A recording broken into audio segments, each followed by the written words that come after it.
ធ្លាប់តែលើគេនិយាយពីវត្ថុបុរាណចម្លាក់បុរាណដល់ពេលបានមកឃើញផ្ទាល់ភ្នែកចិត្តបែបនេះទើបដឹងថាទឹកដីសិល្បៈចម្លាក់ខ្មែរមិនធម្មតាមានក្បូរក្បាច់រចនាល្អវិចិត្រឥតមានអីយកមកកណនាបានឡើយលើកទី1ហើយដែលខ្ញុំបានមកលេងសារមន្ទីរជាតិនៅរាជធានីភ្នំពេញសារមន្ទីរជាតិនេះមានរក្សាទុករូបសំណាកនិងវត្ថុប្រវត្តិសាស្ត្រកម្ពុជាចំនួនជាង14000តាំងពីសម័យបុរេប្រវត្តិសម័យអង្គរនិងសម័យក្រោយៗមកទៀតសារមន្ទីរជាតិស្ថិតនៅក្រោមការគ្រប់គ្រងរបស់ក្រសួងវប្បធម៌និងវិចិត្រសិល្បៈកម្ពុជាអគារសារមន្ទីរនេះត្រូវបានបំផុសគំនិតដោយស្ថាបត្យកម្មប្រាសាទខ្មែរត្រូវបានសាងសង់នៅចន្លោះឆ្នាំ1917និងឆ្នាំ1924ក្នុងរាជ្យរបស់ព្រះបាទសម្ដេចព្រះស៊ីសុវត្ថិសារមន្ទីរនេះត្រូវបានសម្ពោធជាផ្លូវការនៅឆ្នាំ1920ហើយត្រូវបានជួសជុលឡើងវិញនៅឆ្នាំ1968សារមន្ទីរជាតិជាសារមន្ទីរប្រវត្តិសាស្ត្រវប្បធម៌ដ៏ចំណាស់និងធំបំផុតក៏ជាសារមន្ទីរប្រវត្តិសាស្ត្របុរាណវត្ថុឈានមុខគេរបស់ប្រទេសកម្ពុជាផងដែរសារមន្ទីរនេះមានបណ្ដុំសិល្បៈខ្មែរដ៏ធំបំផុតមួយរបស់ពិភពលោក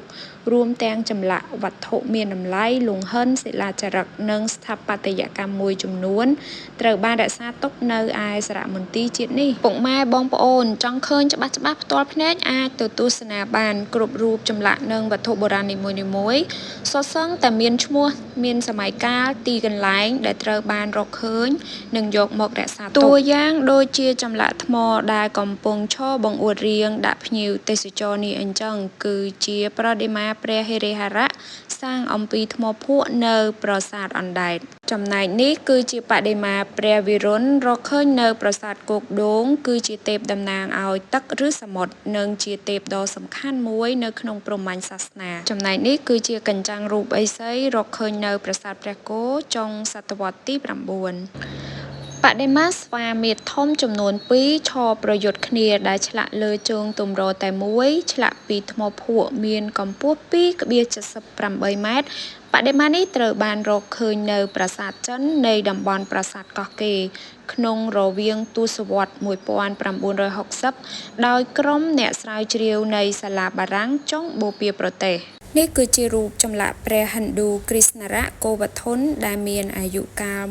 1500ឆ្នាំបដិមាព្រះវិស្ណុប្រហ័ស8រកឃើញនៅភ្នំដាខេត្តតាកែវព្រះនាងទុគាមកពីកំពតមុនអង្គរចុងសតវត្សទី7នេះគឺជារូបសំណាកនាងទេវីទេពធីតាហិណ្ឌូនេះគឺជារូបក្បាលយក្សបងប្អូនទៅលេងខេត្តសៀមរាបប្រកាសជាបានឃើញហើយរូបនេះចំណែកនេះគឺជារូបចម្លាក់ហនុមានជាអវតាររបស់ព្រះសិវៈតំណាងឲ្យភាពអង់អាចក្លាហានឈ្នះរាល់អំពើអាក្រក់និងមានសច្ចភាពនេះគឺជារូបព្រះស្កន្ទគង់លើសត្វក្ងោកនៅមានរូបចម្លាក់និងវត្ថុបុរាណជាច្រើនផ្សេងទៀតដែលខ្ញុំថតនិងរៀបរាប់ឲ្យពុកម៉ែបងប្អូនស្ដាប់គឺអត់អស់ដូច្នេះហើយសម្រាប់ពុកម៉ែបងប្អូនក៏ដូចជាសិស្សានុសិស្សដែលចូលចិត្តសិក្សាស្វែងយល់អំពីប្រវត្តិសាស្ត្រខ្មែរក៏ដូចជាចូលចិត្តទស្សនាវត្ថុបុរាណចម្លាក់ក្បូរក្បាច់រចនាបុរាណគឺអាចទៅលេងនៅសារមន្ទីរជាតិបានសម្រាប់វីដេអូរបស់ខ្ញុំក៏សូមអរគុណពុកម៉ែបងប្អូនដែលបានតាមដានទស្សនាតាំងពីដើមដល់ចប់ហើយក៏សូមអភ័យទោសរាល់ពាក្យពេចន៍ខុសឆ្គងទាំងឡាយសូមអរគុណសូមជម្រាបលា